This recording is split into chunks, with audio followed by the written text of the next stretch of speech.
ఈరోజు అయితే మేము అన్లిమిటెడ్ రెస్టారెంట్కి వచ్చాము. ఫస్ట్ అయితే చిల్లీ చికెన్ టేస్ట్ సూపర్ ఉంది. నెక్స్ట్ ఐటమ్ ఏంటో చూద్దాం. వచ్చేసింది చిల్లీ ఫిష్. అబ్బా టేస్ట్ అయితే సూపర్ ఉంది. నెక్స్ట్ ఐటమ్ ఏంటో చూద్దాం. బటర్ నాన్ టేస్టీ అయితే బాగుంటుంది ఫ్రెండ్స్. సూపర్ ఉంది ఫ్రెండ్స్.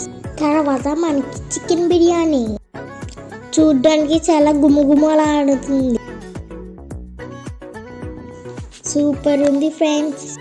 నెక్స్ట్ అయితే నా మిల్క్ షేక్ వచ్చేసింది. ఎలాగుందో చెప్తాను. సూపర్ ఉంది ఫ్రెండ్స్. మా తమ్ముడైతే రోజు మిల్క్ తాగుతున్నాడు. Boy friends.